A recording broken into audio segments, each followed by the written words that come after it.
All right, everyone. Welcome back to the next episode of the Beach Court Podcast. It is the most exciting time around here. It's rotation coming up. It's the Orlando Regional Championships. It was like the craziest content weekend ever that I can remember in a long time. My wife was like, why is there Pokemon on the TV like all weekend? I was like, I will tell you, there's a lot of good tournaments. Yeah, we have rotation coming up and we're really sad. So we're going to talk about all of our like favorite cards and, give a little shout out and obituary to our cards that are laying to rest. And then we'll recap all those awesome tournaments that we talked about. Obviously, the Orlando Regional Championships, you want to know our opinions on the results from Seville and one little apple or Diplin kind of ruining the format, maybe. But yeah, we'll talk all about that. My name's Eric Ridgway. We got Max Forker and Parker Greenwald here. Boys, how was your weekend? Did you enjoy all the content that was on this weekend?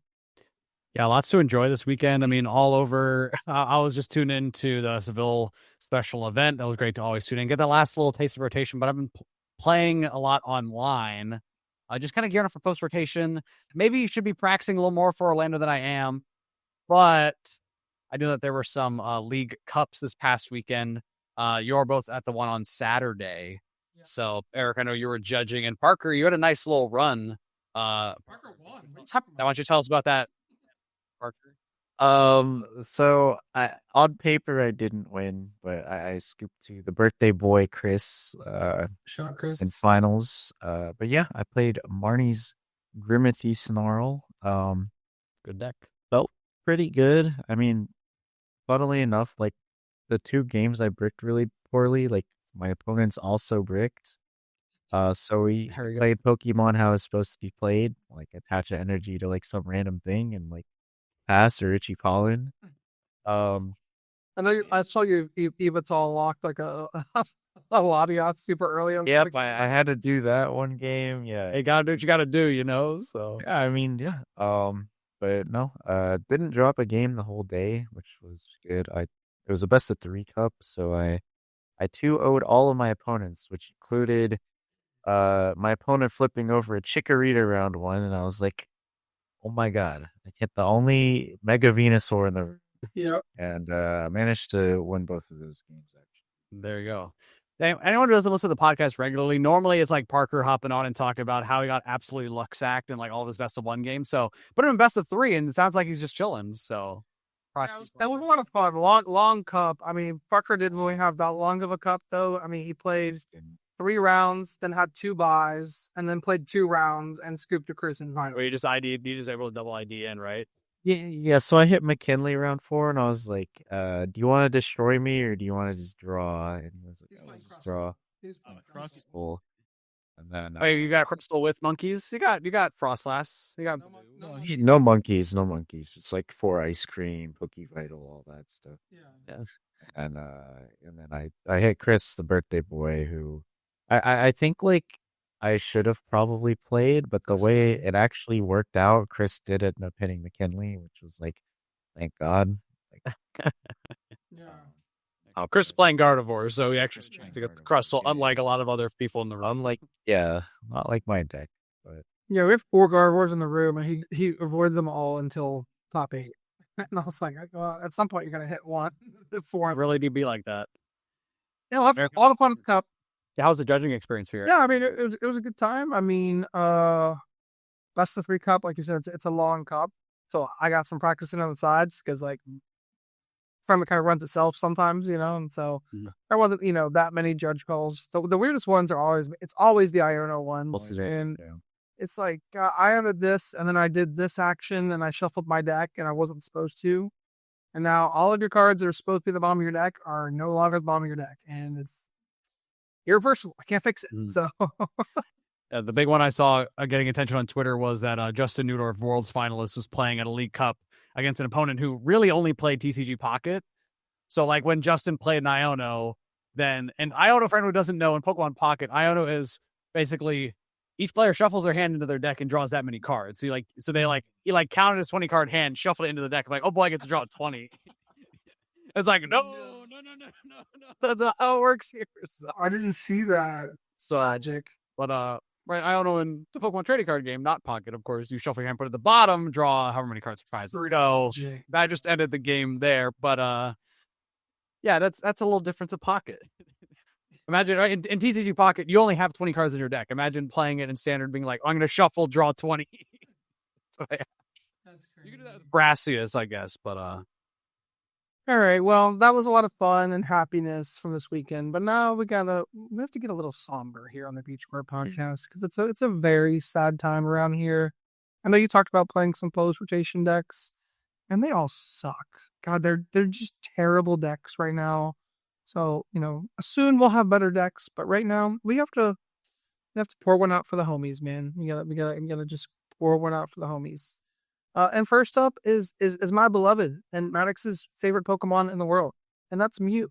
And Mew AX. In Houston, you were big for me, man. I Ultra Ball away 2 cards. I'd go get you.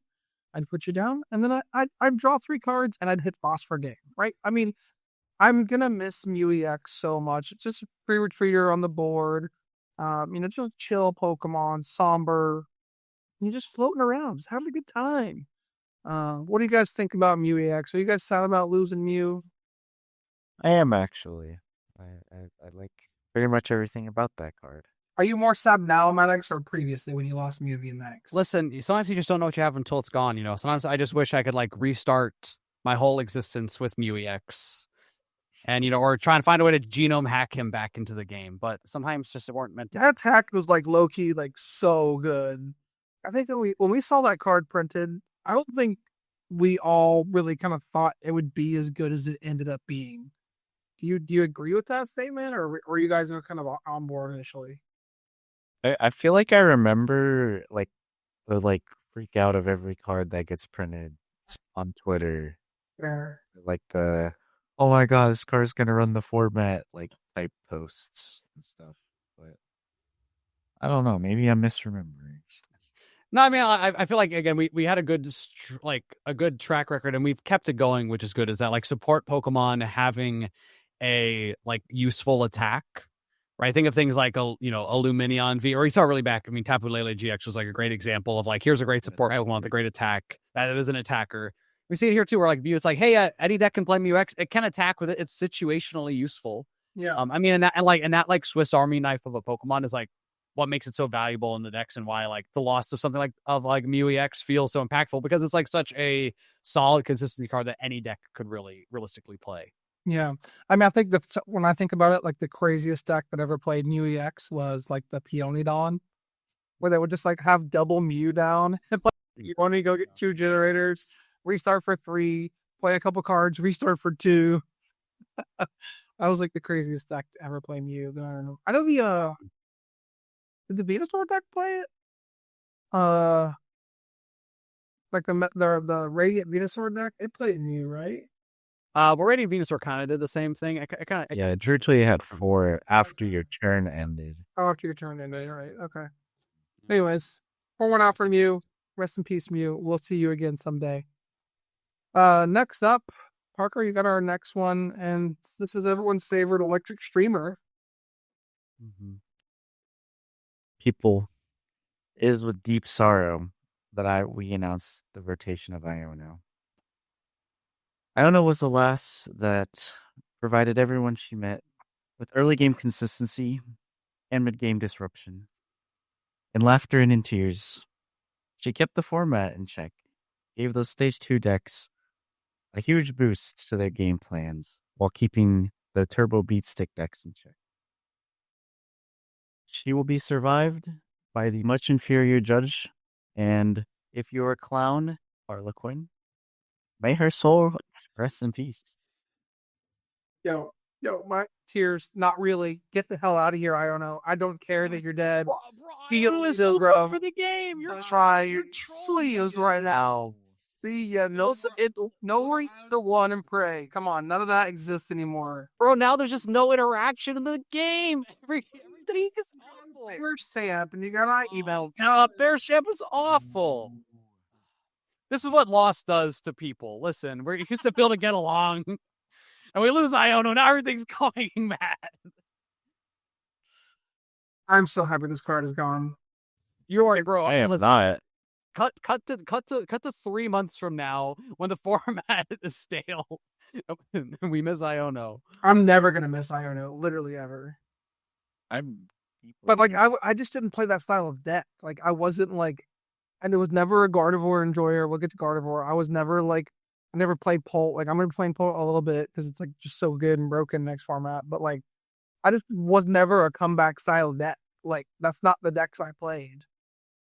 So everyone's strategy against me was always like, I'm gonna IO you too and pray you don't hit boss. Oh, you hit boss? Oh, I lose. Like, I think the kind of the strat, like what Iono enabled a lot of people to do was stay in the game longer than they needed to, and like the tie rate was way harder because of it. That's good. No, It's good. We want counterplay. We want interaction. We want to, it's not the just counterplay is fine, but like, I'm done with these ties, man. I'm over it. Oh, wait. Okay, specifically about ties. Yeah. Like Maddox, bro. Like, tell me how many times you played your Goldango deck, and you're like, hey, listen. You're like, oh man, I'm so behind. Oh, my only out is Iono and Prey. But it's an out. Normally, you just be like, oh, I just lose. I just lose here. Yeah. Well, then go to the next game and play better.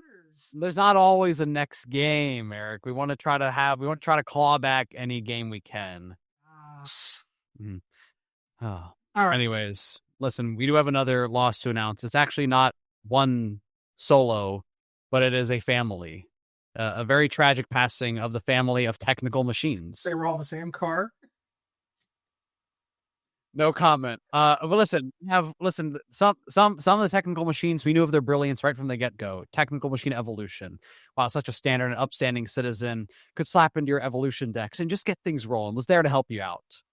Versus the contrary, the mischievous brother, the TM Devolution, really just wanted to watch the world burn. We saw Turbo Energize. Listen, he had a slow start, but listen, as of now, Turbo Energize's impact in the community is really felt and strong. TM Blindside, TM Crisis Punch. Anyways, these families are left behind by TM Fluorite, who I'll be listing all of my favorite things about TM Fluorite. Wait, does that one not rotate? It does not rotate. TM Fluorite survives its family, as well as TM Machine, which will now only have 4 legal targets, being 4 copies of TM Fluorite. The TM Machine, no. Listen, technical machines, you're a great consistency, boosted decks, great options that we had. And while your departure is felt, you missed by many, except for TM Devo. I'm not a huge fan, but for everything else, a pretty solid deck that we are a pretty solid cards that we're missing. Again, these are cards that you can just slap into any deck and help improve it. So which I feel some benefit towards. And things like TM Evo is really going to change the way the format is played. We're reliant on those evolutions, relying on more rare candies. We'll see how it goes. Crisis Punch has a pretty long page. It does, but it's not very good. I mean, okay, but no one's played the Fluorite yet. Because it's terrible. Have you read the card? Heal all damage and discard. I'm Blindside sure has been played. Crustle? Old Crustle decks played it? That's crazy. Yeah, again, I said everything I need to say about TM Blindside. But the rest of the TMs, you're okay. You will be missed. Parker, what was your favorite TM? Mine's Evo. It's just like Evo, yeah. Just good guy Evo. Yeah. Hey, Evo. One Arvin gets you into a pretty decent board state. Buddy Poffin, Evo, attach. Oh, you're chilling. Those are the good old days. Dude, Arvin was so good. We'll get to Arvin. God. Tools were just really good. I mean, I think that's why they printed Jamming Tower, right? Because like tools just got so good, and they were like, "Crap, we need a counter." So let's move on. My beloved, I'll be riding with you in Orlando, my beloved. We're gonna take one last ride on the fast car called Maridon, the fast bike. Maridon EX. Thank you so much, Maridon. You brought me so many fun generator moments. I've hit 5 off of generator once. That was probably like the highlight of my career. You took me to Worlds, pretty much by yourself, with the path list. I'm really gonna miss you, Maridon. You're a fast guy. You just have to go fast. And, we had Raikou V back in the day as a cool partner, and he's already gone. So now you get to go be with your friend Raikou, in the clouds, riding where you belong.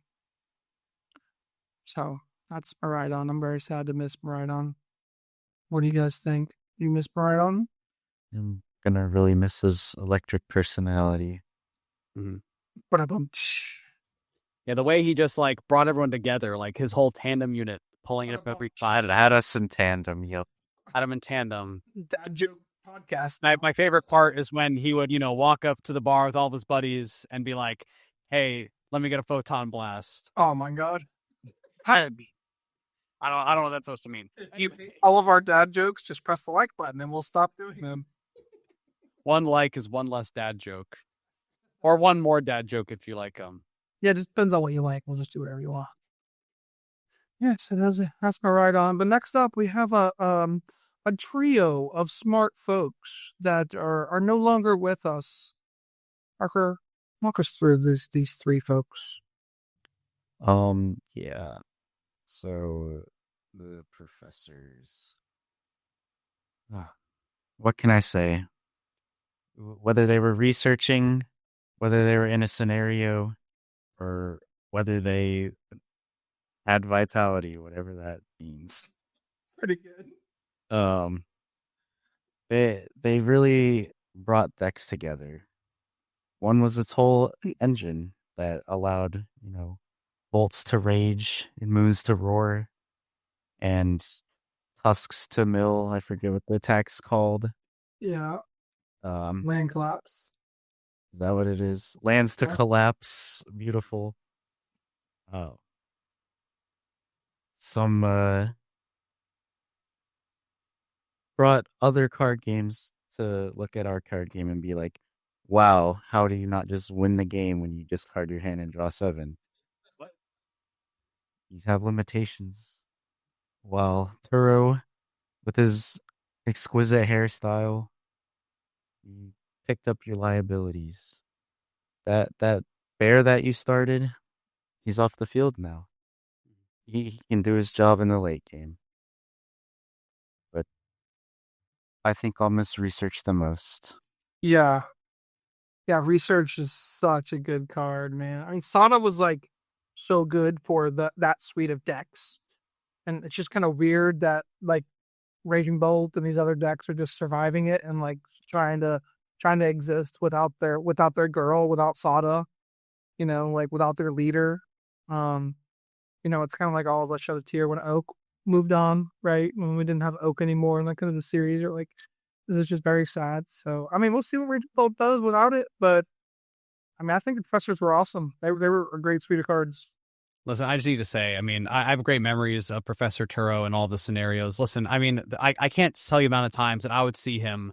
There would be these poor gentle Pokemon, Latias, such a kind gentle Pokemon, just stuck sobbing in the active, had no way out, and Professor Turo reached out his hand and returned to our hand, and really brought these Pokemon back, and from a trap, from feeling stuck in their own sadness, and allowed the game to continue.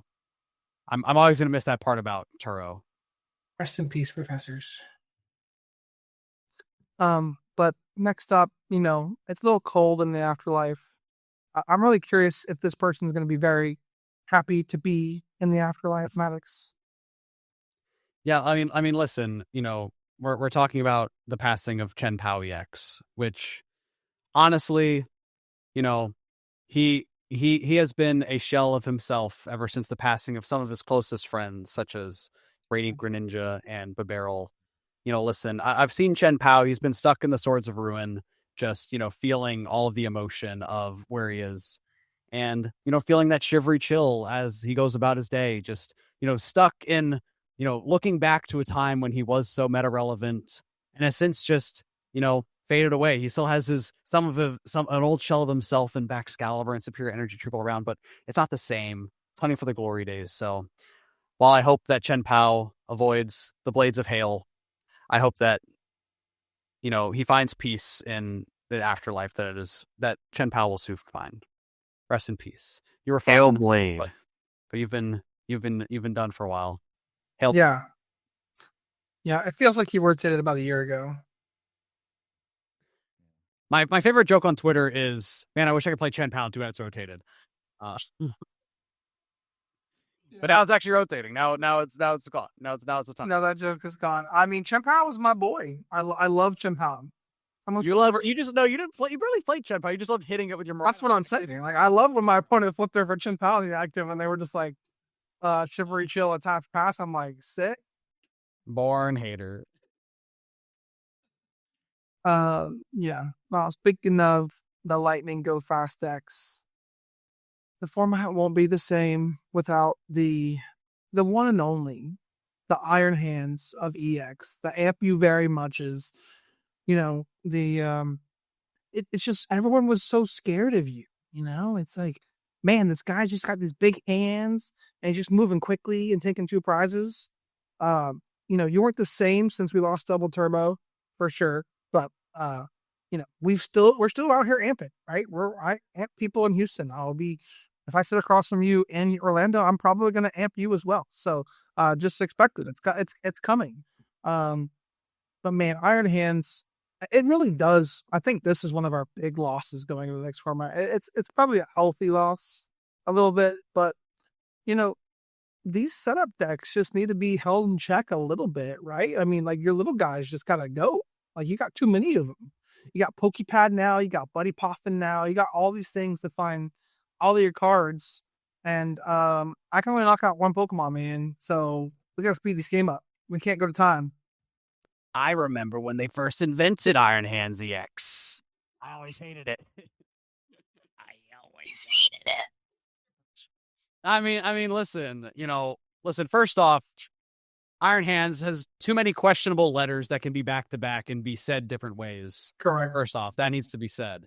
It just sped up the game to a pace, right? They're kind of building this like small, like, hey, evolution style, getting out of the big basics of, E and F block, and they're like, and here's Iron Hands. Like, whoa, wait, what's going on? Whoa, wait, that's so.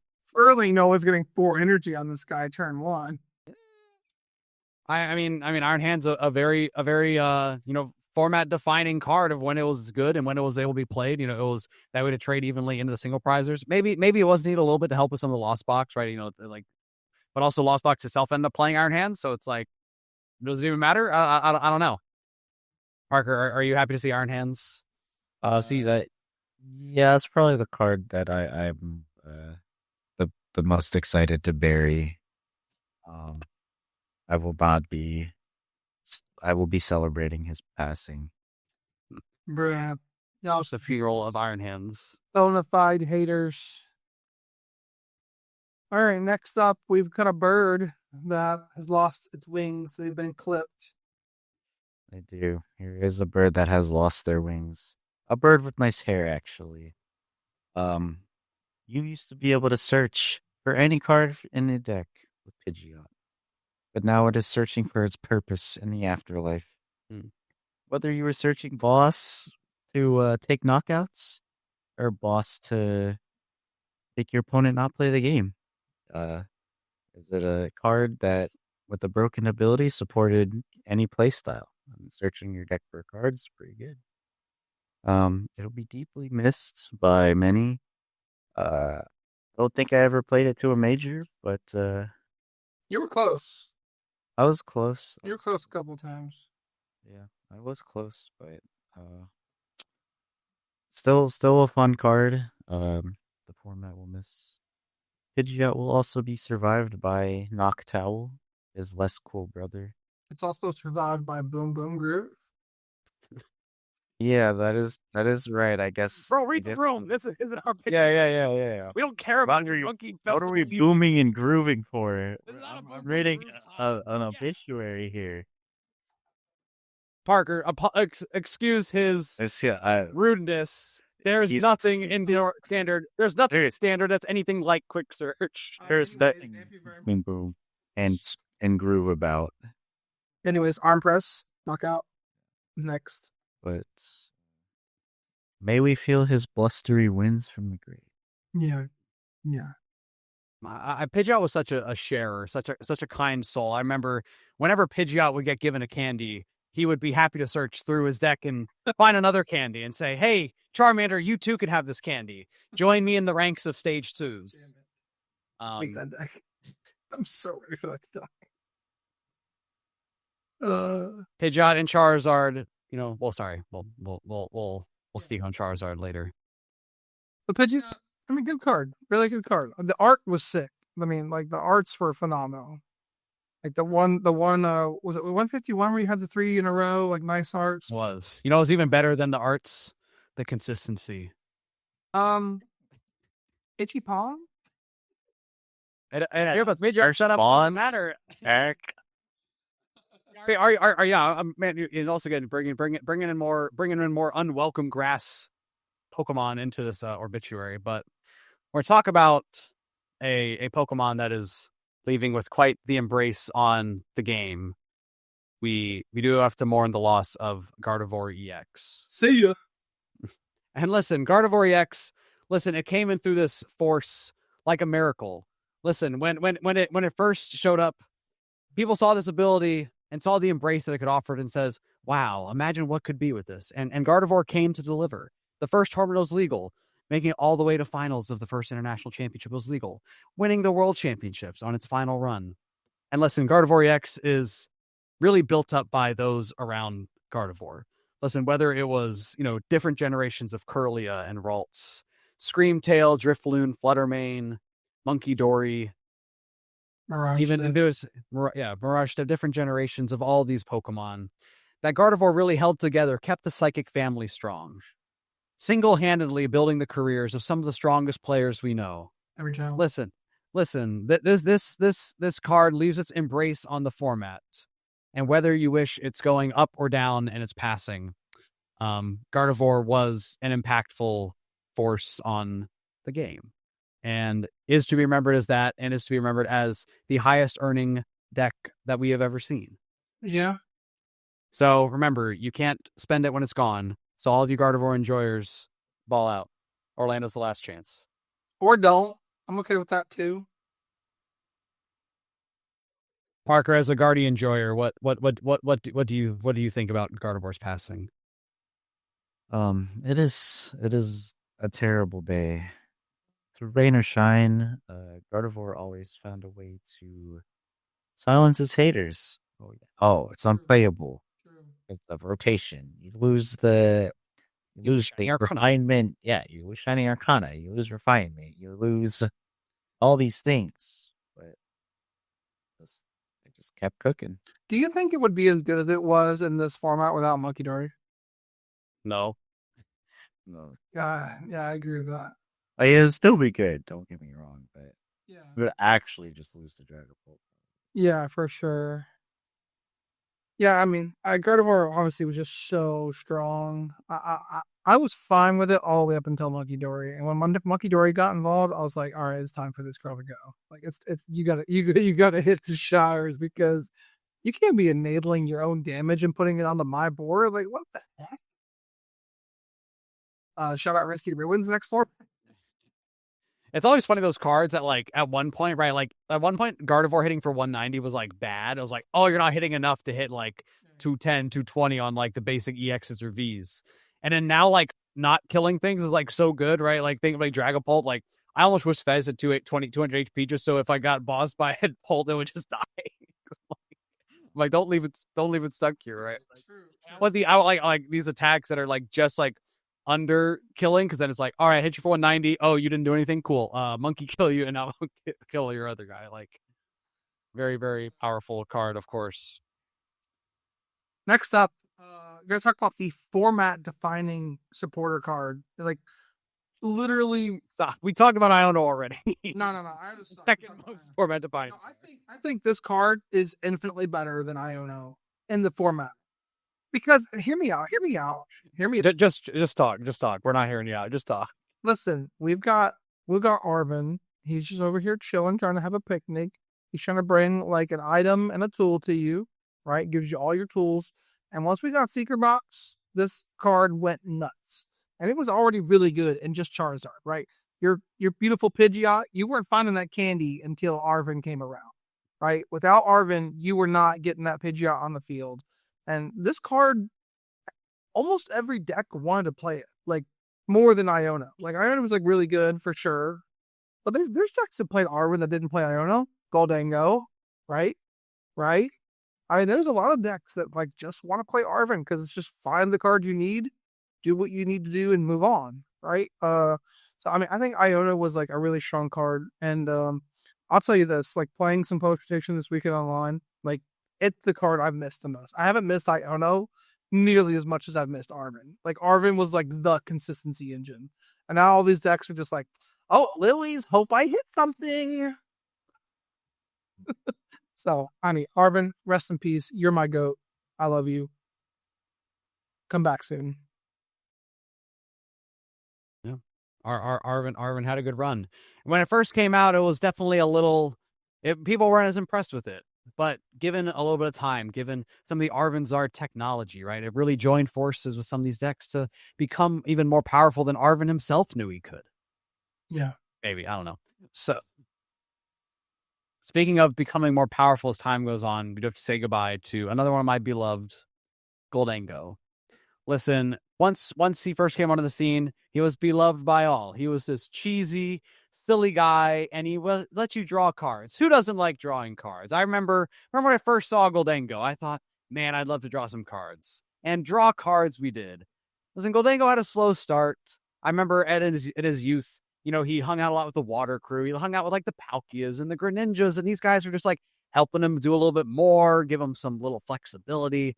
It was a nice piece of it. He was there to play his part. He says, hey, I'm not doing the flashy V-stars. I'm not doing the fancy, setup early. I'm just here to take knockouts when you need. But as time went on, Goldango got connected more in this community, made more friends with, even Dracloaks, even with Genesect, with the Ace Specs, and now with these hang out with rocks. He's mentoring these rocks, Solrock and Lunatone. It's helped them become the strong draw engine, right? He looks at Solrock and Lunatone and says, you are just like me. You get energy in the discard and you draw cards, right? I really see Goldango doing his part, passing the torch of future draw to even things like Kangaskhan and its run errand ability, drawing 2 cards in the active, right? Goldango leaves such an inspiration on the format. He loved to make it rain, with some flashy and show. He was as good as gold when he was great. And Goldango will be missed. Yeah. And the coin bonuses of knowing Goldango will be felt and is still felt in today's format. So, yeah, I'm going to miss Goldango. Had a lot of fun playing it. Fun deck. Cheese stick, drawing cards, cool. I still remember when our friend, Abby played it to Orlando 2 years ago and got on stream doing really well with it. So... And now Goldango, at the end of its life, is back on top. Groovin', and boom, boom, groovin'. Cruising and boom, boom, groovin'. It's not boom, boom, groovin'. It could, though. One of Goldine. Parker, close us out here.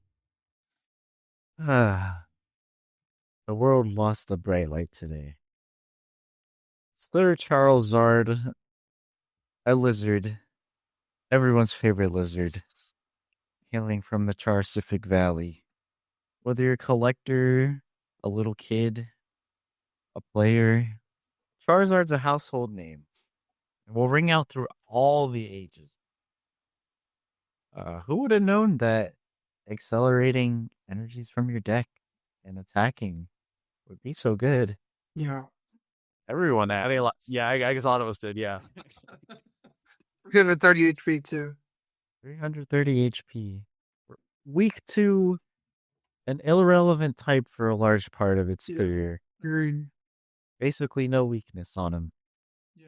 I'm sure all of us in attendance have been affected by Charizard, whether it be positive, whether it be hurtful. May he live on through his survivors. Like a Charizard, another Charizard, and or a Choreo. Yeah. But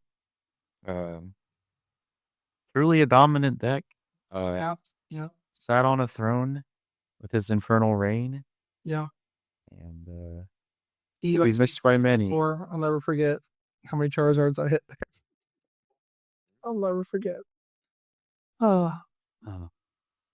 Last time I was in Orlando, I played a grass Pokemon on my deck just to beat Charizard. Yeah, he was playing a Roaring Moon deck. Iron Leaves in it. I mean, the deck just like rolled when it was like in command. Like it was just so good. Even like as recently as Donzard. Like Donzard was like so scary, but thankfully like Dragonflow kind of kept it in check a little bit lately. But Zard was just insane. Yeah, Charizard's just that powerful card. It was a good card in itself, and if unrespected, then it could always show up and surprise, right? Even until its final breaths, it will still be played at Orlando and have a decent showing, just because the deck is inherently powerful. Yeah. And as that wraps up all the cards we had planned for today, I do have one that's unplanned. But as G Block has been around for about 3 years now, so is this podcast. And this podcast was kind of founded on G Block. Maddox, Parker, and I kind of all got together around that time and said, let's make a podcast. And we did it. And we said, what's the name of our podcast? And it was none other than the Beach Court Podcast. And I miss Beach Court already, and it's not even gone yet. But, just like the retreat cost of your basic Pokemon being one less, the flamingo on the gold, just chilling there. We just like to live by the beach and play Pokemon. Is that so much?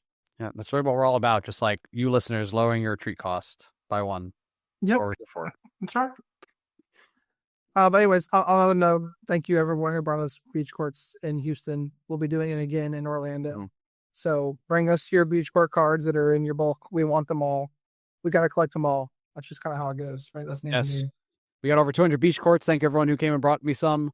But we want more. I'll be putting details on Twitter. Again, same type of deal. Get your shout out next episode. Get you a series pack if you bring enough as well. And again, there's a lot of G Block cards that we could not mention. G Block is one of the largest sets in a while the largest blocks we've seen rotating in a while. What other card do you want us to read an obituary for? Let us know. Yeah. But G Block, it's been a good run. Enjoyed a lot of G Block, a very formative time for me in the game, and a lot changes now. I'm a little bit lost of what to do with the loss of some of these cards, and hey, it's a scary time, but we're all going to figure it out. Until next time, G Block. See you. There's not a next time for G Block. It's gone. That's it. Yes.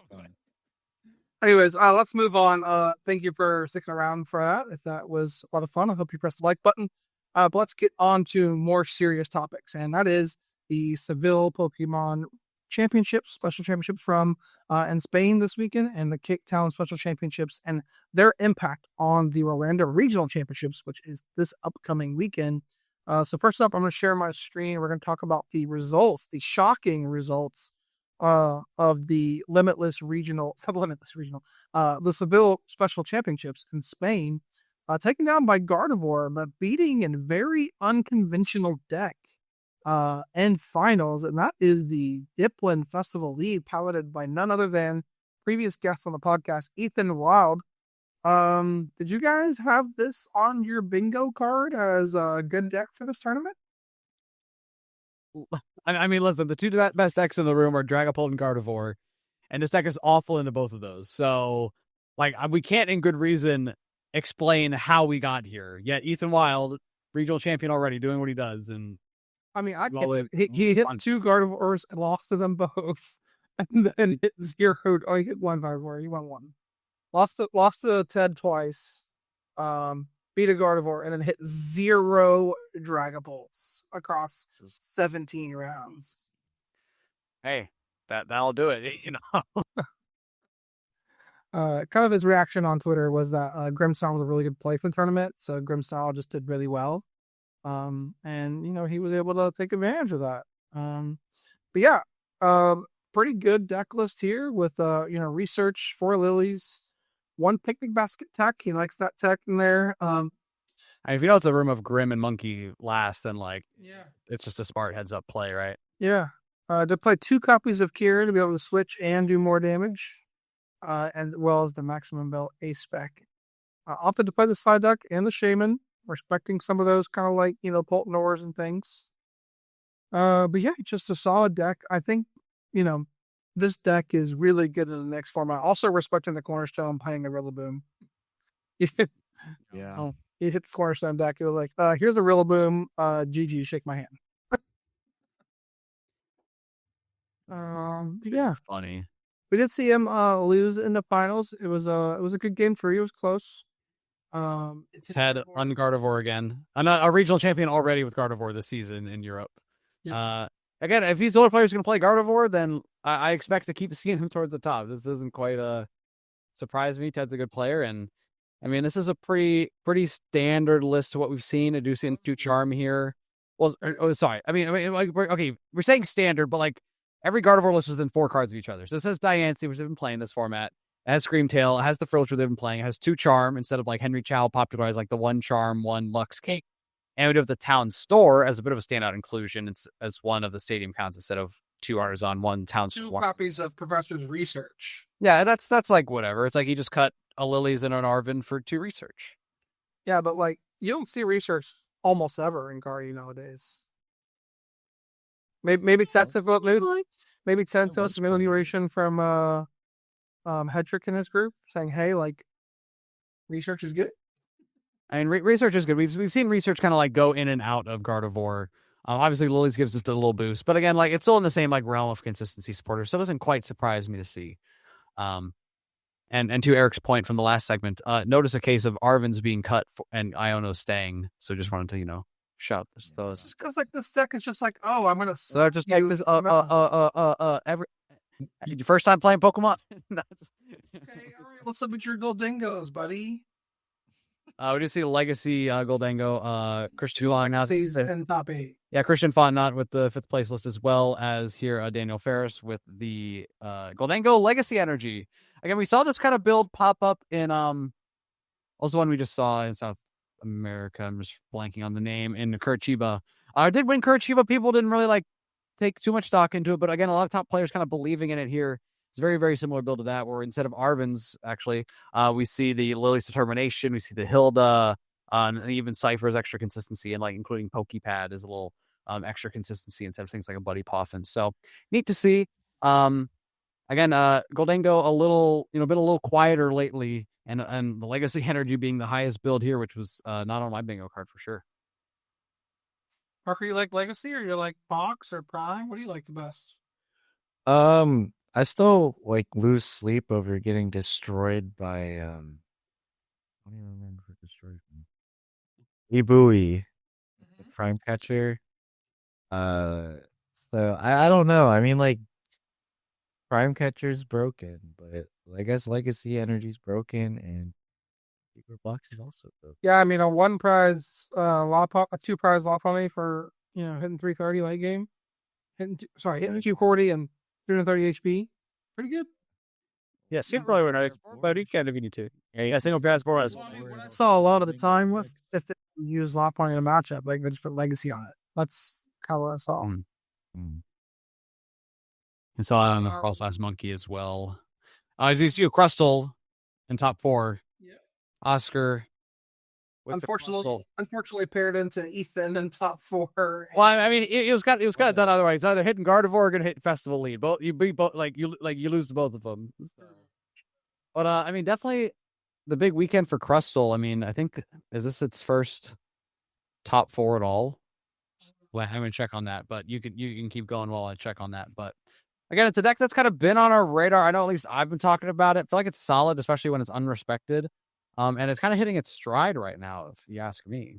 Are you respecting Crustle this coming weekend? I think you have to. Almost. Interesting. Need ASIM before this is its first. Have 8. You want to go play Pokemon? You're a $14 deck. Top 4. Is this the right? Is this the right marketing? Say, hey, for $15 you can show up to a tournament and make your opponents hate you because they're playing Crustle. All right, what's the most expensive card in the deck? You think? Lilies or actually, is there Pokepad in these lists? Pokepad, yeah. Actually, there's probably not Poke. There's probably not. You probably don't play Pokepad in it. You don't need to. You just let's see what TCG player says. Arvin, Who says? What? You can just check on the card itself. So looking at the list on Limitless, we see Lily's Determination $1.28 is the most expensive card, followed closely by Arvin $1.14. All right, there you go. And Pokegear's $1.12. Wow, that's crazy. Yeah, the rest of Pop Cut, there's a couple of Charizards, 2 Charizards. Aramoc's notable appearance at top 8. Caleb, all right on. You haven't really seen this have too high of a performance yet, but it has a deck that people have been talking about. That Koraidon just gives you a lot more options, especially into things like the Mega Kangaskhan, which previously was like a pretty big wall. Now having a little more efficient way to deal with it. So it makes sense to me. Terrarox is good. It has all the good attackers. You just gotta deal with a lot of Dragapults and Gardevoirs in the ring. I mean, you just try to torrential pump them out of the game, ideally, right? Basically, yeah. That's all you got. And does get that little extra consistency boost with 2 Pokepads. Yeah, 2 Pokepads is kind of nice.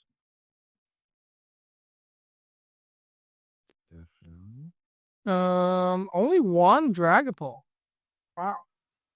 1. Here we got Joltik Box, 15th. Let's go. What we got? Yeah. Oh, good list. Solid list. Eric saying that because the Joltik list plays 4 gears. Pretty much. And a lot of them don't. That's why he's saying that. Yeah, Mega Mall, wow. He's tried that. Other notable decks, we did see a Frostlass Monkey Dory at 14th, and we also did see a Guardy Jelly at 16th. And Parker always been pretty high on this list as well. I mean, what's it like sets up? Like it's I mean, Chris last weekend and got, first and second and 2 cups with it.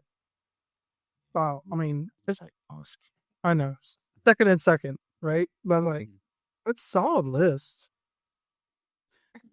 Oh, yeah. I don't want to spend like too much time on the decks here. A couple other things to point out is we did see a Blood Moon Ursaluna, the single prizer, at 18th place. Yes, that's the Staroza. This is fun. Again, you got the new Koraidon, it's got the Ting Lu, got Ace and Olive Genesect, got some Calamitous Snowy Mountains and some Monkey Dories. There's a lot going on here, but I mean, hey, when it works, it works. I mean, this deck, I saw it on stream and I was like trying to figure out for so long, like, what was he playing? Because it was just like the Soul Rock Lunatone at first. Just Soul Rock Beatdown. And I was like, what's in this deck? And then I saw the Ursaluna and I was like, pretty good. The Ting Lu is solid. Good. Anything else? Nico Albus, the highest placing Zoroark at 19th place. Solid player. Again, Zoroark didn't quite have the best showing, but again, piloted by a pretty strong player here. So good to see Zoroark still cruising there. There's a couple more in top 32. Now, I think the biggest news is that someone entered Seville Special Championships with a fully post-rotation Mega Venusaur list. And, well, they didn't win money because it's Special Championship, but they got top 32, which is, with a fully post-rotation Venusaur list, which honestly just baffles me. But shout out to this absolute legend. There were Sitspro and Lucians. They played Lucian instead of Iona. And Iono. And that says it all. They played 3 copies of Lucians. Maybe he just likes up in coins. Like, what an absolute legend for this. Legend, for sure. But I mean, Lucian's great. Actually, to do each flip. No, yeah. Each flip, yeah. Yeah, you just like, your opponent flips tails and like, enjoy your 3 cards. Another Blood Moon right here, 41st. Yeah, Blood Moon, pretty good for us. We did pass. Torpedo?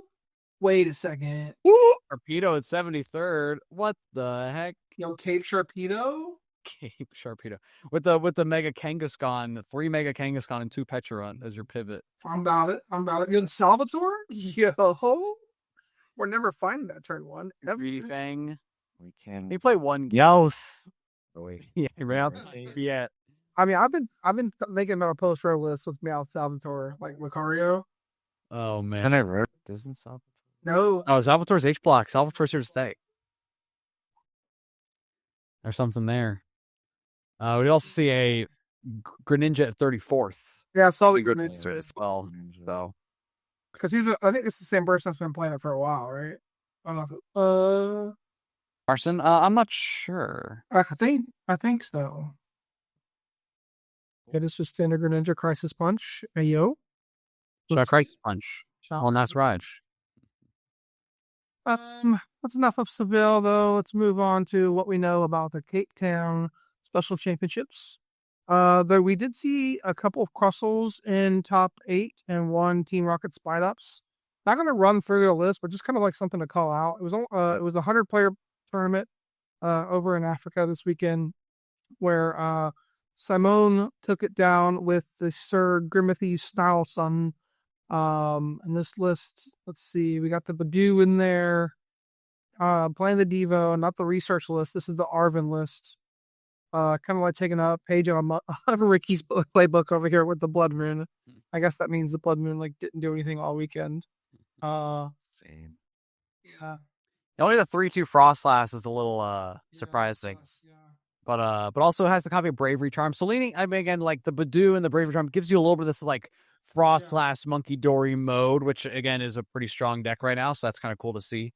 A little low on Gus, just one counter catcher, one boss, but like he's pretty solid list overall. And I know he actually beat Zach Lesage playing Frostlass Monkey Dory in the finals. Mm-hmm. Yeah, this is kind of a solid list, Parker. I know you've been talking about Charm a little bit, so you want to talk about that card and the inclusion? You like it, or? Yeah, so like it does kind of stink that like the one matchup I think you really wanted in is the Dragapult matchup, and their stadium of choice is Jamming Tower. So I think that is just like an unlucky collateral.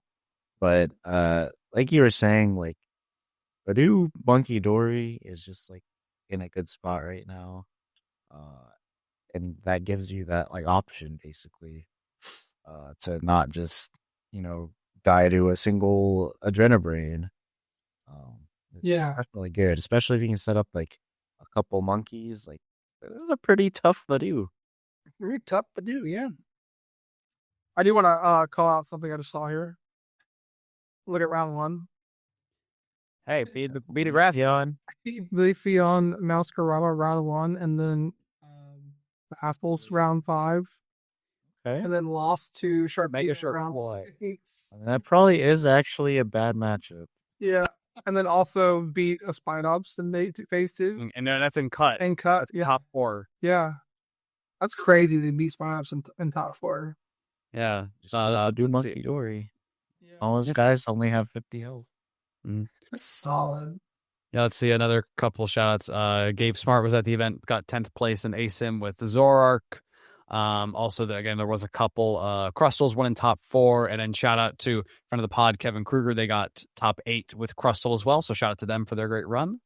And again, we're still going to get more information about the list as they come out. But again, sounds like a very exciting tournament. Cool to see some of these like less popular decks, making these deep runs. So Sharpedo doing well. The Team Rocket Spite Ops in top 4. A lot of grass decks around, but it was still the Grass Week Grim Snarl that took it down. And Seville, more Lucarios than Joltik Box. Wow. People are ready for rotation. Yeah, that's what I'm saying. People are ready for Lucario. They're like, I'm practicing now, right? Plus, I got top 32 in Houston. Like, hey, Yep. can't be that bad of a play, right? All right, well, let's kind of talk about Orlando as a whole. We got our tier list that we did before Houston. So this is what our tier list looked like before Houston. And so now knowing what we know, Grimmsnarl being good, Frostlass being good, Charizard doing very well. The Noctowl variant, actually Charizard Pidgeot's kind of like had the best results that we've seen. What would Parker, let's start with you first. What would you change about this list if you were gonna make a tier list for Orlando? I don't remember like if this was the tier list where I was like, I think Grimmsnarl was A tier. Y'all were like, nah. It probably was. I would probably move Grimmsnarl up. Yeah. I don't think I can move Zoroark down. Maybe Zoroark out of A. Yeah, I'd say I'm close to it too. I think the real part is like it's picked up. Like, I guess like the Grim and Frostlass matchups aren't that great, and like Crustal's still kind of an issue, and like those decks have been seeing a little bit more play. Again, like Zoroark's still gonna be like a fine play, especially for those that are like gearing up for Orlando, but like it just doesn't quite seem as like well positioned as it might have been like right at the start of Ascended Heroes. Yeah. But it has such an inherent like good power level that it's hard to doubt that. I mean, and Liam Halliburton is who won Orlando last time, and if he's going to defend the title and he's playing Zorark, like very rarely do you have a favorite to make finals again with in back-to-back Orlando events, but like You've been doing your Orlando yeah, homework? pretty good. No, I haven't. Oh boy, that's the trivia today. I just remember the tournament a little bit. Oh boy. All right. Anyways, yeah, I think I'd probably move Grim to A. I think I'd move Ceruledge and Dragapult Charizard down to D and swap Charizard Pidgeot up. Mhm. I probably just yeah. I think I would move. I could argue moving Mega Absol Box into A also. Yes. Yeah, I mean, it's been quiet this past weekend, but again, it did just win Houston regionals. Little tricky to. I'm. I think it's the good player, like the really good players that play. Well, but like really good players are good with every deck, right? So like for the average Mega Absol like performance, like what are we expecting from it? Yeah, I'm not expecting that much from the field. I almost feel supported like moving Crustle up. I mean, I guess it's like the last format of the tournament. Like, are people going to respect Crustle? Like Crustle seems like it's been getting a better and better play. So like, was its best finish this past weekend with the top 4, or is there going to be just too much Guardy at this last chance to play Guardy, and it's really going to like keep Crustle solid? Yeah, I mean, because like I definitely expect like Guardy to go up and play, Goldango to go up and play. Like these decks that people like, even like Charizard, I expect all 3 of those to kind of be up a little bit higher than normal. Just because like last time people can play him. That's right. Yeah, I mean, like Gardevoir's like has gotten to a fairly low percentage. I mean, it was like 7% nearing like 6 or 7%. yeah, something like that. But I mean, I guess I'm curious like how much it's really going to spike up. Again, people still want to show up with, like the best play for the tournament. People who have been playing Guardy will continue to play Guardy no matter what. So like, could we see Guardy pushing back up towards a 10% for its last chance, or are people just going to say, I've had my time. I'm going to play Crustle or Frost Ice Monkey because I think it's better right now. Yeah, I mean, if they've already moved on to something, I don't think they're coming back. That's fair. Because like Guardy's just one of those decks. If you're out of practice with Guardy, it'll show in your play. Fair. Dragon Ball Dusknoir has been our only S tier deck. Do we think it remains there? Probably. Well, that's a lot of hesitating faces. Is it like possible there is no S tier deck for this tournament? Like, I don't know. Like everything feels. Yeah, I mean, like when I'm thinking about the tournament, I feel about like all the decks that like feel good for it. I'm like, okay, well, Pult's always good for every tournament. Gardevoir is always good for every tournament. I'm like, maybe Grim is just good now. Like Absol Box is like maybe still just good now, but other than that, like I don't know if anything is like far and away the best. I mean, do we see the drop off on ends is the question. Right? Do some people like start to say, hey, like I'm off ends because there's too much Crustle, Grim's doing too well. Yeah, I mean, like it could be down a little bit. I also think Goldango's kind of not that popular right now. So what's the Grim counter on? What's like the counter to Grim? If someone was gonna play it, like what beats Grim that beats Crustle, right? Like what beats Grim that beats Crustle? Festival. Festival lead, yeah, actually. Festival lead A tier for no, I don't think we can say that. But like, right? Because that's kind of like the thought, right? Is if you're gonna switch decks, you switch to something that beats Grim and beats Crustle.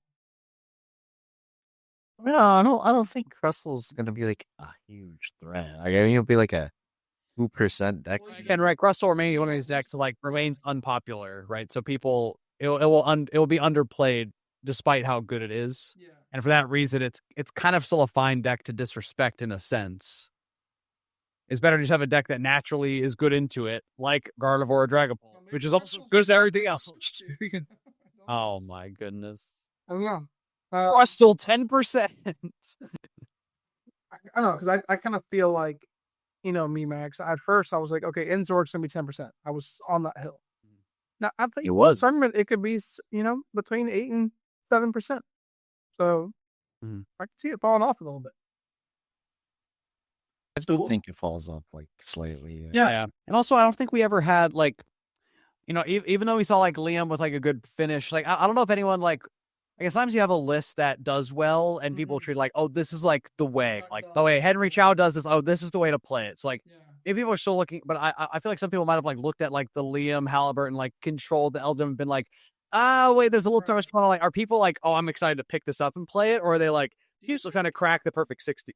Do you think this like limited format that we've been in is like in a weird state because like Tord's not playing in this format?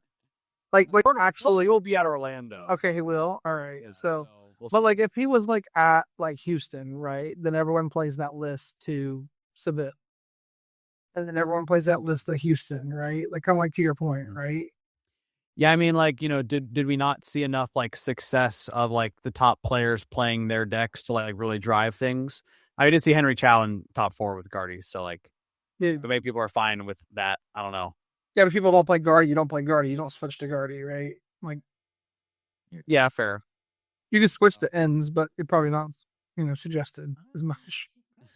So you can switch to that more than you switch to Guardy. That's for sure. I think. I mean, Guardy. Remember, Guardy is now a, 3-year-old, Bench- 4-year-old deck. bench fed is drop-year-old deck. You can just like start plowing through things, right? Anyways, let's move on to some predictions for the Orlando Regional Championships. Bring back a popular question from last time. Now, that's the number of Pokepads that are in top 8. So I think, Maddox, you have the results from last. Yeah, I remember. Last time I think it was 16 in Houston. I had picked 13, and y'all were a little bit low on it. So we've seen a few more of these like, lower to the ground single prizer decks. Like, do we see Pokepad counts going back up, or you think it's gonna like go back down lower to where you were before? I mean, 16 was a lot. I mean, the only reason we both put it that way, Parker, is that we were like thinking Guardy was good for that tournament. Yeah. But with Grimm's playing like 3 to 4 Pokepads, that's a lot. I'm gonna go. I'm just gonna take your guess. I'm gonna go 13. I'm going 17. Ooh. I'm actually going the opposite way. Listen, I think the Frostlass Monkey Dories in top cut of Houston like really drove this number up. I think we're see Gardevoirs do better. We're still Mega Absol probably sneak a top cut. Pult's gonna play him. We'll probably see a Grim that plays him. But I mean, I could see the count being closer to like 9. Okay. 9. All right, next up, we talked about the Crystal deck doing very well last week and getting top 4, 2 and top 8 at the Cape Town Special Championships. But in Orlando, we want to know what the highest placing Crystal deck is. Parker, what do you think the highest placing Crystal deck will be? Good old Mr. Crab. Top 64. Ooh, that's pretty low. That is pretty low. Yeah, I think this is the easiest cash money placement for Crystal. Give me top 32 easily. Yeah, I'm kind of with you there, Maddox. I'm just gonna go. I go higher than more. You think it's 16? I'm close to it. I'll make it easier. I'll go to top 128. Oh my goodness, the disrespect. No shot. There's not one higher than top 64, Parker. You're trolling. I'm gonna go top 16 just because. There we go. Yeah. Dang. All right. Next up, we have this one on Houston as well. Highest placing dark deck. We said Grimstrong was in a really good position. I'm gonna throw one thing. I will allow Frostlass Monkey Dory as a dark deck. What? That changes because that plays Dark Energy. Don't worry about it. Sure. All right. Sure. Parker, are you choosing anything besides Grim? I'm gonna go Grim again. I'm just a believer. You are a Grim believer. They just won Cape Town. It is a good deck. I'm a believer in ends. I'm gonna say play rate goes down, people start disrespecting a little bit, and Liam makes it finds a way. Mm-hmm. All right, Maddox, what about you? See, listen, last time I had the chance to pick Mega Absol and I did not. So this time I'm picking Grimmsnarl. Oh, you're not picking Mega Absol. I took it last time. Yeah, I mean, listen, I'm with Parker here. I think Grimmsnarl's like pretty decently positioned. People are expecting a lot of Pult and Gardevoir. Then like you want Grim. I think the matchup with like Absol is a little iffy. Yeah, no. Actually, wait, if George shows up playing Mega Absol, I'm going to look real stupid. But anyways. All right, so we talked about this kind of in our, G block, and Iona being a terrible card. An incredible card that will be Incredible. Terribly incredible card. Anyways, what's the highest placing deck that doesn't play a single copy of Iona? So Cerule Edges don't play it sometimes. Golden Ghost sometimes don't play it. Alakazam. Joltik Box. Tick box. Raging Bolt. What's the highest placement for a deck that does not have a single copy of Iona? Maddox, lead us off. I was thinking something in top 4, but actually I'm looking through Houston, and I can't, like, the highest placing deck that didn't play Iono is literally Charlie Locklear's Crustle 28th place. So that's a lot of decks. All the 27 decks ahead of it played Iono. All right, well, you've got Crustle placing in top 32 in your previous prediction. I think that the highest placing non-Crustle deck is going to be 7th place.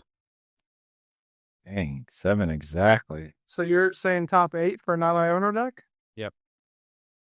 Okay. Parker?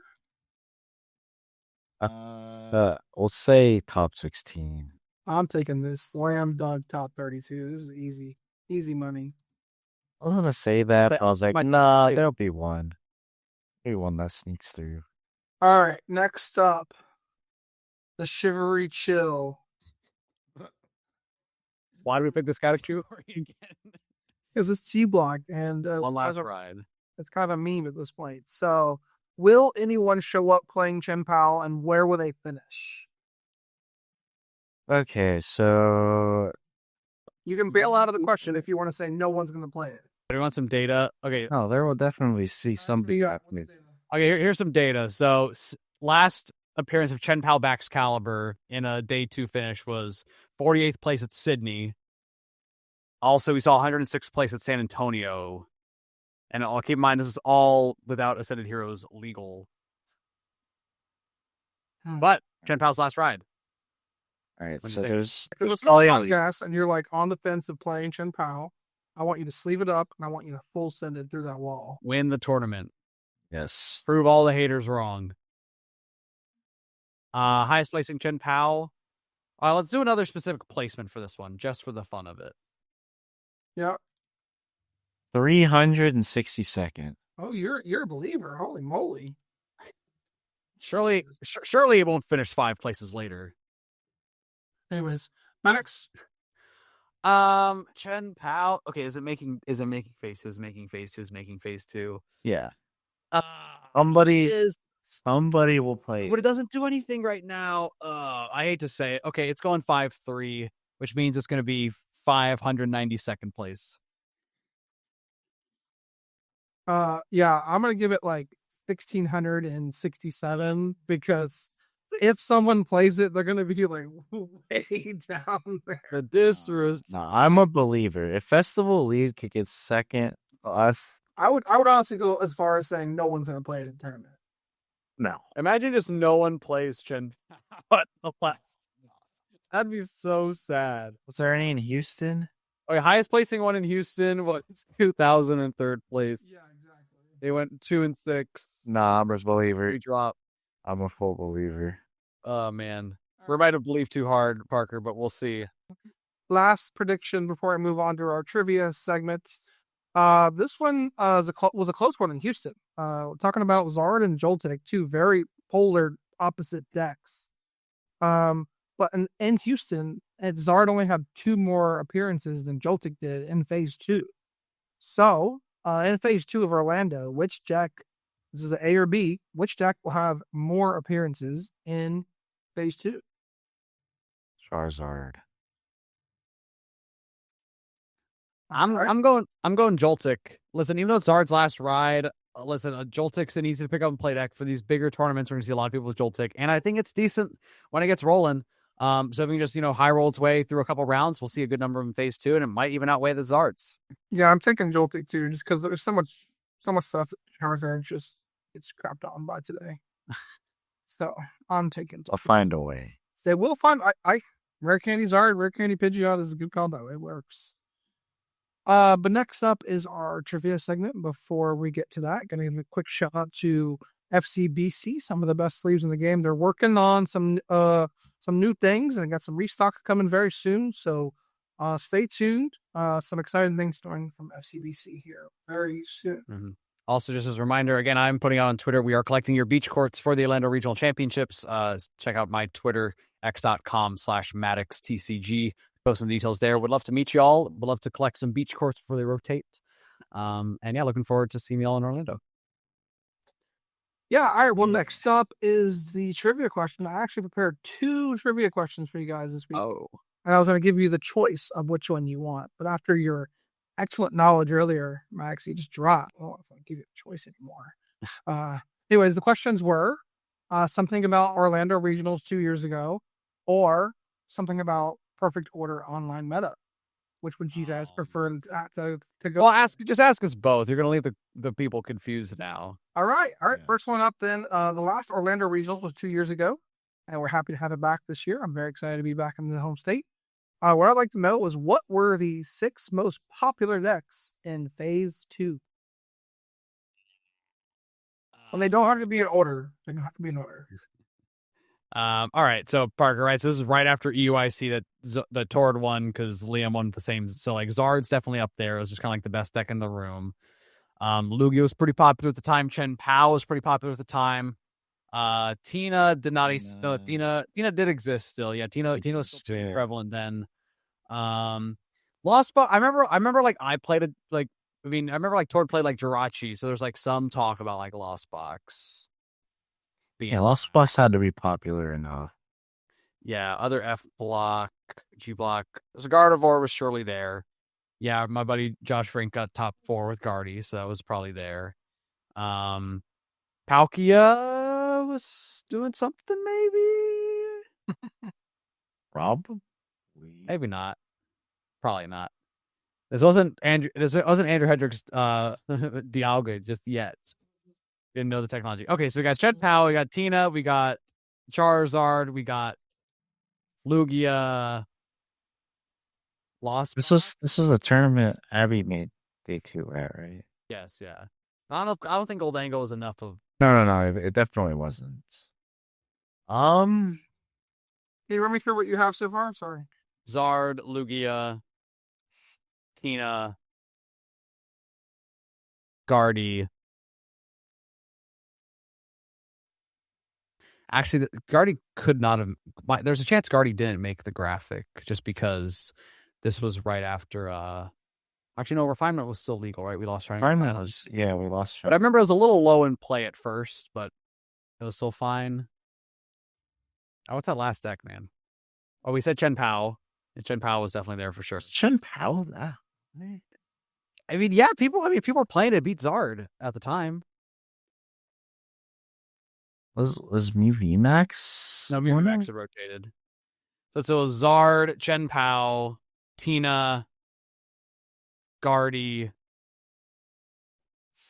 Zard, Chen Pao, Tina, Guardy, Lugia. Yeah. Last one, Lost Box. That seems good to me. Sure. I like Roaring Moon of bars. Was Moon there? Like, wait, no, Hands was on there, wasn't it? I don't think it. I mean, Zard was such a good play that like Hands was not anymore. Like I didn't even play Hands after catching UIC with it weekend before. That was a mistake. Sorry, I played Roaring. Yeah, that was different. Was it? Oh, sorry, we have Charizard, Lugia, Chen Pao, Tina, and Guardy. Guardy. Was like Arceus dead by then? Was like that a? Is that a Beck still? Arctina. Could have been Arctina. Arctina and like Aerodactyls, maybe. I don't know. What's that? I might be thinking like two. Yeah, I think Arctina over Lost Box probably, just because it was the better matchup. Yeah, I'm okay with that. So what are we going with? We're locking that in? Arctina, Lugia, Chen Pao, Tina, Guardy, Guardy, Zard. What doesn't feel right to you, Parker? I mean that sounds fine to me. I think I played Tina there, and I didn't think Guardy would be there that much, or it was like an easy matchup or something. But Guardy probably converted well, though. That's my thinking. probably, yeah. All right, let's send that. Yeah. All right, so we're locking in Charizard, Chien-Pao, Lugia, Tina, Guardy, and Arctina. Yeah. I like where the discussion went because you guys were not on track for a while there. Oh, really? Yeah, I mean, like the Arctina, like you almost missed that one, and that was like the third most. Was that actually one of them? Yeah, it was like it's like labeled as Arceus because it had Tina and Armarouge in there. Because you had Armarouge at the time. And Parker, yours fighty senses were totally on point. Guardy's out, Future Box is in. Future Box was Box. That's what they. Okay, let's talk. That's what I remember. Didn't we test that? We test the Charizard matchup till like 1 a.m. It wasn't that. Was that the tournament for that? Probably, yeah. That's what I was. Zard just lost. I mean, Zard just beat it. You just got two. I mean, you got one Zard and it was enough most of the time. Like, it was so bad. Yeah. Because you had batons, no charms back then. Yeah. Yeah, but anyways, that's good. All right, next one real quick. Let's get into this one. We can tackle it next week if we want. You sure? We can do it quickly. It won't take long. It won't take long. Yeah. Limitless TCG online meta perfect order with a minimum of 30 games. What are the top 3 decks by win rate? Win rate? Meta. We are after the break is all post rotation, so this is a good segue. Best win rate? Okay, Dragapult. Right? I mean, it has to be. Parker States is so okay, my only thing is there's everybody and their cousin is playing Dragapult. Fair. So I feel like it's got to be one of those specialty decks. I feel like it's Starmie is one of them. Arboliva. It could be Arboliva. Could be Enzork. Yeah, it could be Enz. Enz is just kind of bad. It could be Enz is just kind of bad. I'll stay away from that. I feel like Crustle. I feel like it could be Crustle. You think because only a small number of people play Crustle, and they're playing it because they want to win games, so they're winning games. Okay. I have my suspected answers. All right, so Parker, my 3 is probably Starmie, something with Teal Mask and Clefairy in it. Okay. And Meganium/Venusaur. Okay. Those are really be my 3.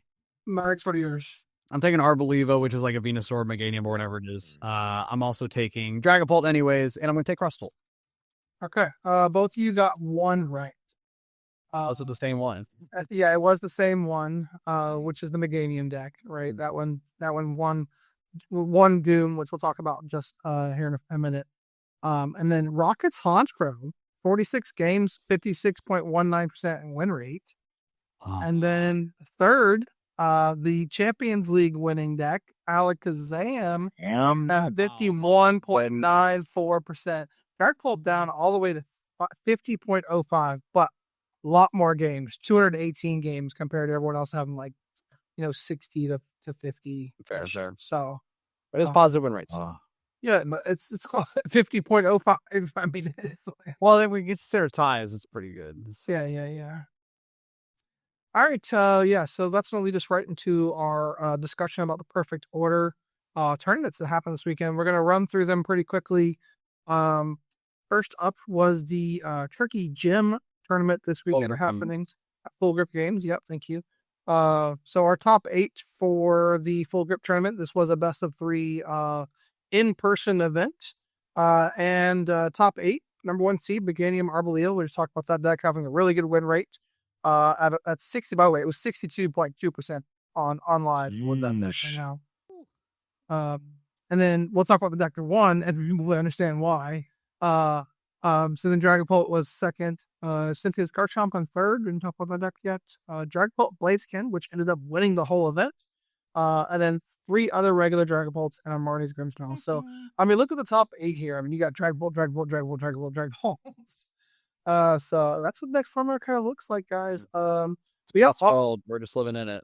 Austin Charles did take it down with the Blaziken Dragapult. Again, right? If the Arboliva is a really good deck, right? Just set up your Blaziken and you should be fine from there. Yeah, well, again, the key benefit here is also just the energy acceleration manipulation, right? You're able to get away with playing 2 Monkey Dories, power up your Dragapults or your Blaziken or your Monkey Door, right? It's just this nice, like, toolbox. You even played the Clefairy itself. I saw a clip that Austin seeded where, off the Lilies to 6, he was able to find, like, the Candy Blaziken, manual attachment, another energy, and then use, like, And another Pokemon. DD Spirit to lose Clefairy. There's a 5-card combo he needed off of Lilies for 6 plus 1 Recon. It was insane. Like, I was watching it live, and I was like, oh my god, he did not just hit that combo. But yeah, I mean, the Blaziken solves a lot, right? It's really an answer to Clefairy, right? It knocks out Clefairies. It knocks out Arbolivas, right? It's a really good answer to a lot of the meta, as well as all those things you just said, Max, about how it enables the energy acceleration. So, makes a lot of sense. And no shock to see Austin pilot this and do really well. Earn himself a cool $1,000 cash. Jeez. It's always nice that they have these, like, cool, large prize tournaments to get a bunch of press. Would love to travel to one of these at some point. Yeah, me too, dude. I kind of wish we had them here. I'm trying my hardest to get some stuff locally, but Play tab. It's hard. Play. Play Pokemon. Play Limitless tab. Yeah. This is how I get to it. Okay. All right. Next up, I've got the Championships of Doom. We'll talk about the finals. So another best of 3 online event. Hosted by Doom. And as you see, Meganium Ogerpon took it down and beat the Enzoric, right? We did see one do well, Parker, to your point. King Heracross. I think I looked at this list and it wasn't anything out of the ordinary. Basically a pre-rotation list, I think. Yeah, I mean, it was pretty close, right? Had the Xerotix. The 3 Serrano being used instead of, like, Evo. Yeah. Exactly. Evo's not legal, of course, but that's a way to get things set up. Did Play the Reshiram and the Zekrom and the 2-1 Darmanitan line, so it's got everything in here. Might as well throw Vanillux and go again, Corinthia or whatever it is. Thing is, and Cordia. But yeah, the rest of the top 8 for them was Lucario, Hariyama. I think this is just a straight Lucario list. Nothing. They play the Cyclone, which is a big call out. Ooh. Yeah, again, like Lucario list pre-rotation, like play Turo to reset those Hariyamas. So nice little, like, extra gust tech. To play 3 copies of Judge as well, so it's kind of cool. Yeah. And also scoop up Cyclone just being, like, a very strong healing option when you have, like, efficient attackers like Lucario. You can go scoop up your Lucario that has damage on it, just evolve a fresh one, attach energy, like. So some nice pieces there. Scoop Cyclone, again, especially while we're losing like Turo and Penny, like Scoop Cyclone's maybe a little underrated. It's just very hard to justify not playing Unfair Stamp right now. Yeah, I agree. I mean, it's fine. They do play 4 copies of Judge, right? Because it's so good in their deck. Did see here a Mega Absol deck. So this is the kind of like 4 energy switch Ogerpon, trying to like set up Absol as quick as possible or whatever attacker makes sense in your matchup. Kind of deck. Did opt for the energy recycler. I got those energies back into the deck, which is pretty good since we lost Super Rod. Didn't even plot Super Rod over here. Oh, true. Yeah, a lot of Steel Mass. You're just trying to get those constant attachments for Crispin and move things around. Turn one, Cruel Arrow. I mean, it's possible. Not what it's meant for, but it's possible. Turn 1, Claw of Darkness. Ramatev's UC. That's not possible. It's not possible. If you go It is possible, right? If you go second, and you open a dark energy in your hand. Oh yeah, you have to open a dark energy in your hand. Okay, sorry, it is. Yeah, if you have Crispin for a dark and then attach the dark from hand, you switch grass. I'll probably like fight you if you get that against me. Oh, I'm gonna play this. Yeah. You know. Now that Parker said this, first round of locals that he can go to, his opponent's gonna be like, man, my hand sucks. Trolley for the Crispin attach. Claw of Darkness, I'll snipe your only lilies in hand. I mean, that's the biggest part of this deck, right? It's like, how do you find Pokemon, right? You have Serrano to find it, but that's a little slow. Luck. Yeah, bro. Again, I'm saying that's slow, right? Like, you're trying to go fast with the E-switches, right? Like, well, I mean, that's sure a go fast deck. I think it's just like, your goal really is just bank on every other deck being terrible and say, I'm going to go Brox or Serrano for Latias plus Kangaskhan and start drawing cards. Yeah, true. So we saw that deck do well. It got 10-3-1. That's a pretty good record. Do you see the Cynthia's Garchomp in the top 8? This deck's making a little bit of noise. It's good. Yeah, I think it's. I mean, 400 HP guy. It's just good.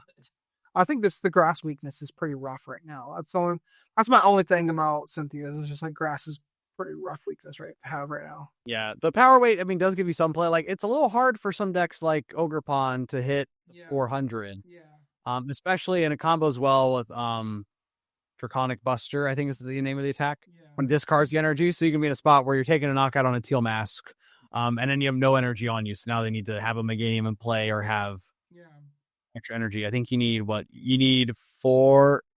Actually, no, I think you have enough. If you actually have 3 in a Meganium, you have enough, which is problematic. But yeah, I mean, the biggest thing is like this plays around Iron Leaves, which a lot of decks are trying to play. True, yeah. So that's what's good about it. Speaking of grass, we did see Festival lead in top 8 as well here. So just cool to see like nice diversity of decks here. We do see the Lily's Clefairy toolbox as well. Anything from here, the Relor inclusion. Yeah, you need the Relor, Shaman, and Side. I've just teched for everything depending on what bad matchup you hit. Doesn't it have the Relor? I'm sorry, where are we? It was in the festival lead, had Relor. It's not your moving too fast. Oh yeah, Relor and Rabska. Oh geez, yeah. Ooh, the Rabska, bro. How about all? Breathe Wacky. I don't know about that. That's your main engine. But Ash. Nice. And the one stretcher. Yeah, nice little toolbox of cards. Let's see. Actually, gotta go to 12th place. Wetter, Yan Mega. We got On Mega to Dunsparce. It's just this that right here. Yo, what the heck? You don't know what Irish's Fighting Spirit does? Oh my goodness. Oh my God. Better than what's that card? Morty's. I think Morty's is better. Morty's is better, but yeah. Yo, the Repel? Hey. You want Gus? Counter it up, but do what? Counter catcher at home. Can't play that. But do you? Yeah, you can't play it. Oh yeah, you're right. Bro, that's like the list I lost to at Nats. Yeah. Listen, I think Repel should say on it, you can play this if your opponent, even if you're item locked, if your opponent has Jellicent or Badoo in the active. I think they should just allow it because it's funny.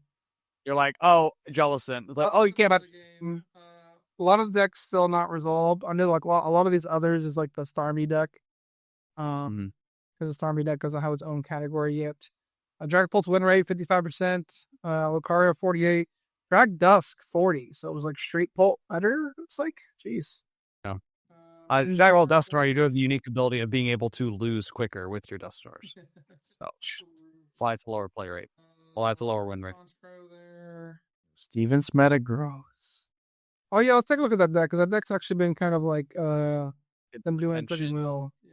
Again, powering up your Jellicents, powering up your Lily's Clefairy, powering up your Team Rocket's Mimikyu, your Mega Skarmory. There's some neat stuff here. I did on, I'm not sure what stream it was. I think it was Champions League, which we get to. I saw the Heat Ram deck doing well. Like the Heat Ram deck was like 8-1 with the Matangs. It's pretty underexplored deck. And also one thing that's noted is like, again, we miss Arvin for Precious Trolley, TM Turbo Energized, but also like these decks that are playing Trolley, right? They're now playing Petrol, which means they can play Team Rocket's Transceiver. That's true. So we really like increased our outs to Trolley in a sense. So again, like Trolley, you miss having like with Trolley, you miss having the like powerful Ionos that you can play. So you want to play Stamp, but if you are saying, hey, I have a toolbox of options, it's really just about getting your Furlish down, getting your Genesect down, getting your attackers of choice. Like, I mean, there's something to be said about just like the extra access to Trolley. Can we talk about the elephant in the room on this list? The one Carmine. Armine. Why is this Carmine? Well, again, remember you used to play Squawkabilly. Are you a Squawkabilly enjoyer, Eric? As a Pokemon, yes. Yeah, as if you didn't have anything you could do, we have Squawkabilly at home. You can just Ultra Ball for Meowth, play it down, and it turns into a Squawkabilly at home with Carmine. It's just that extra turn one out. Is it bad? Yeah, probably. But is it an option? I guess. Fair. I guess if you play Mouth, a one-of isn't terrible. Mouth. I guess it's kind of like a oh crap handle, right? Exactly. Okay, it's, all right. Your oh no button. You know what? fine. I'll allow it in this case. So post rotation, Eric's coming around on Carmine. No. Carmine still sucks.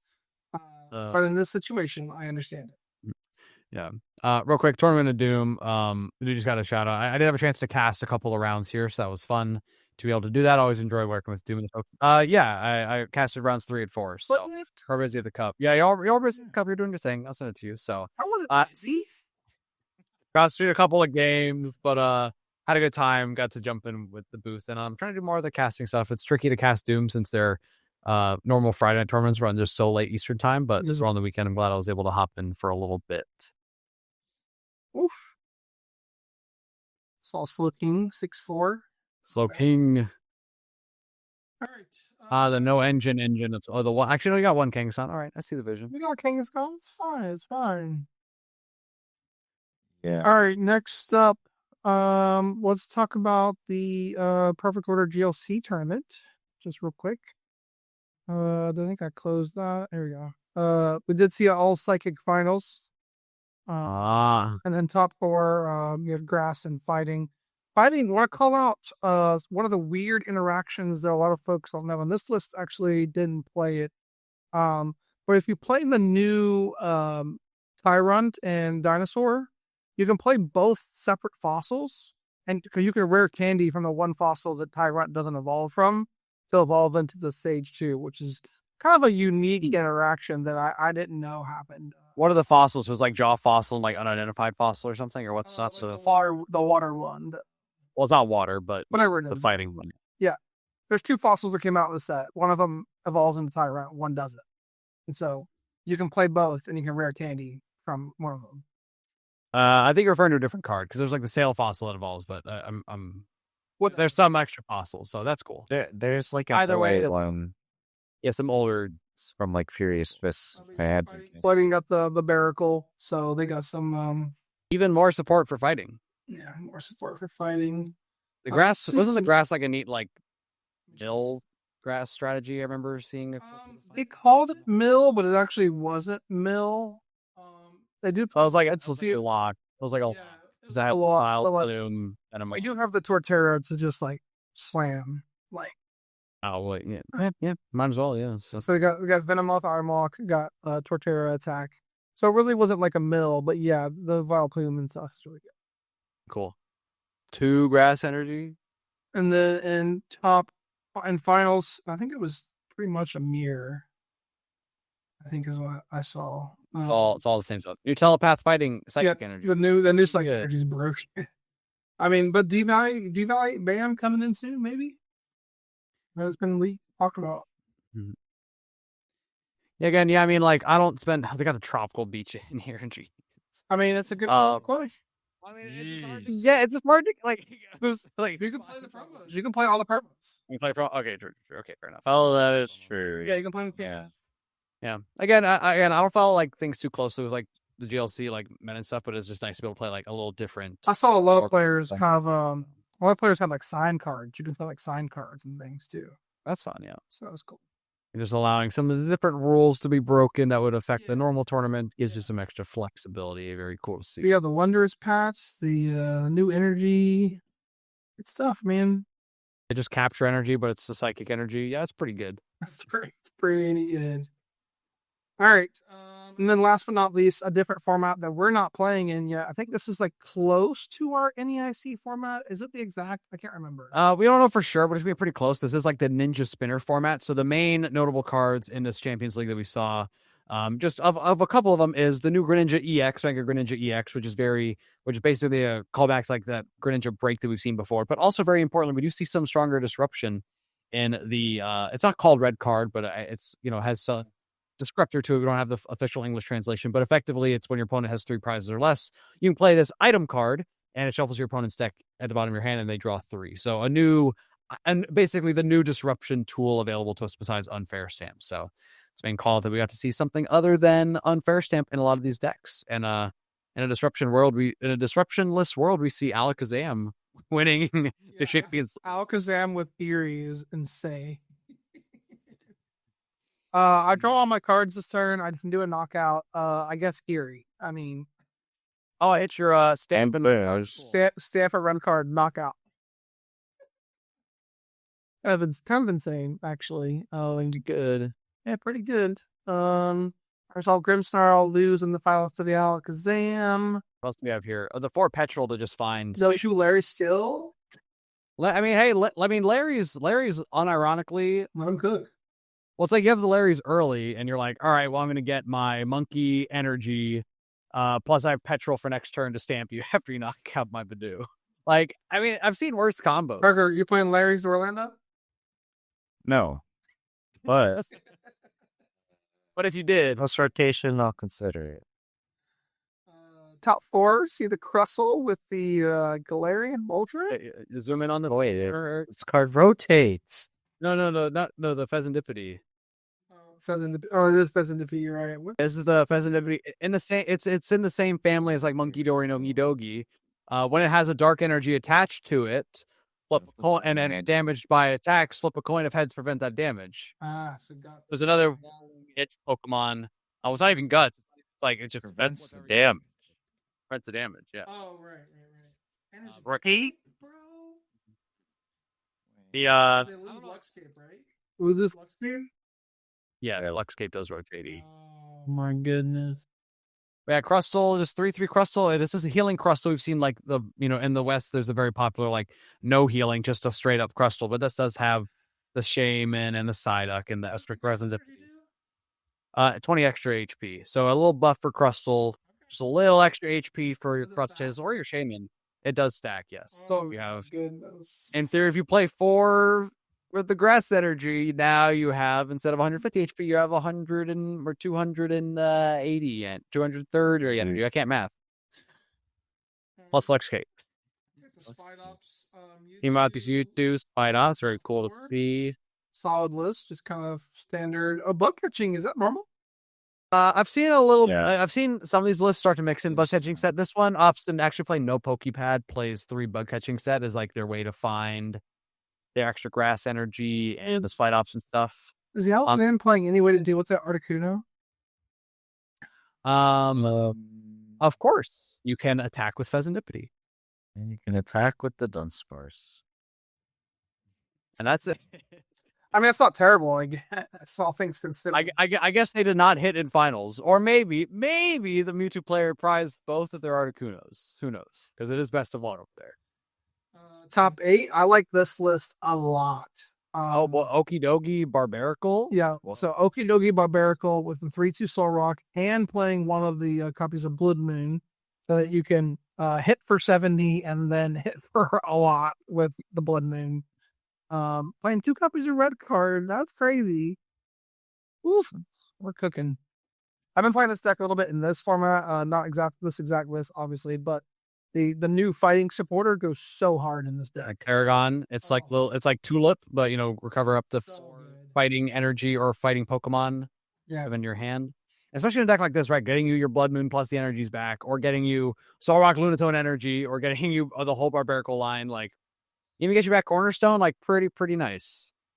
The Moltres for the grass decks. I mean, yeah, makes sense.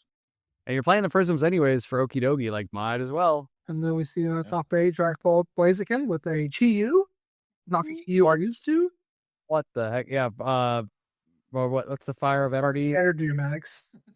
So the first attack of Chi-Yu, it's like you attach, it's like 1 energy, draw 2, and then the second attack is like 60 plus more, like 60 more if there's a stadium in play and you discard the stadium. Not bad. Everyone's playing Red Card Stamp though. Still. You're not even quizzing me on that. You got to at least see if I'm right. No, I'm not checking it. Ground ruler. Okay, yeah, I was right. Oh my god! Look at this deck. Top 16 Mega Absol in the Tox box with 4 top, and it has. Oh god, they're doing the whole thing, bro. Bonnet. But again, legal. Boss, we see the 2 Team Rocket's transceivers support the 4 petrol to support the secret box build. Finds you all your combo pieces. We have 2 gear and 2 transceivers. Like I can't go all in on transceivers, but. Yeah. But also, like when you're playing Secret Box, you got a nice little engine turn, right? You play the 1 copy of Team Rocket's Factory. So you play the petrol, you have a little extra draw in there. That's kind of good. It's just kind of hot. I'll play this tomorrow. There you go. Solid. And instead of the red card, just play like Lucian or Harlequin. Yeah, exactly. Or Judge. True. Straight Dragapult with Moltres. Everyone's putting Moltres because they're scared of the grass. It's crazy. A lot of grass decks running around. Grass decks. A lot of grass decks. I mean, it's one shots your ogre, 2-mask ogre. One shot's Ogre Part is so good. Yep. Yeah. Solid. So let's got the Rosa inclusion. Hmm. I like Okay. If in case you have to retreat your Dragapult, I guess. Hey, Eric showing off the Yeah, I floor. got one of them too. He ain't special. I didn't pull much from my perfect order. I pulled a Rowlet illustration, very, very, very cute. Full art Wonders patch, and that's about it. Full Art Wonders Patch, pretty good. You have like 3 Meowths though. Yes, I do. I do have a playset of Meowths that I pulled from packs from just pre-releases. That's I literally have like, I have like 2. $15 each. Are they? Okay, I'm glad they're cheaper than that. That's 10. Yeah. They're 10, yeah. I got the Inzekrom. Let's keep going. Oh, Passimian makes a return. The return of the Goat Passimian and the Failure Area 0. Yo, 2 Wait, what? 2 E-Switch? Come on. One stretcher in this is trolling. I got like 2 E-Switches trolling. Attacking with Raging Bolt is actually the trolling measure. There's no Baby Bolt either. I don't like that. We at least need N's plan. What is the water Pokemon? Chien-Pao. Which one? Chien-Pao. They just have a zipper halt art. And That's cool. yeah. Actually, I think that might be our pre-release art. What the hell is this? Oh, this is full E-Switch box. Yeah. Okay. Solid. Man, that's all the results. Pretty cool to see. Again, it's always nice to see like future format stuff coming up again. It feels a little bad. I'm still waiting to play next format, and Japan's done one. Yeah. So Yeah, I kind of just like, I'm in this mode of like, I already know I'm playing to Orlando, and I'm like, okay, well, what am I playing to New Orleans? That's kind of my already is. So, we got so much play before that, cups locally and the whole quarter. A bunch of locals. We got in North America. We got LNA. We have. Have you seen the map yet? Yeah, we have. We have. Parker seen it? Yeah, it's the one with the. Oh right, we have seen the right. Like the Mega Evolution sound, right? With the Sesky. Oh yeah, man! I gotta lock in. You're not coming to Cubs. Get out of here. Bro, I need the mat. Oh, he's getting the stipend. Got like 18 million mats. I need more. Now people can now I can scoop the people in finals and they can give me the mat. True.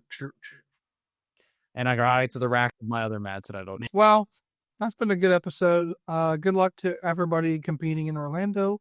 If you see either Parker, All 3 of us or me, we'll all be there. Come up and say hi. Stop us, talk to us. Beach courts. We have a good time. Anything else to add before we close out the episode, boys? Nah, best of luck, everyone going to Orlando. Listen, just trust your process. You've been putting in the work. Play what you know, and just show up ready for a good time.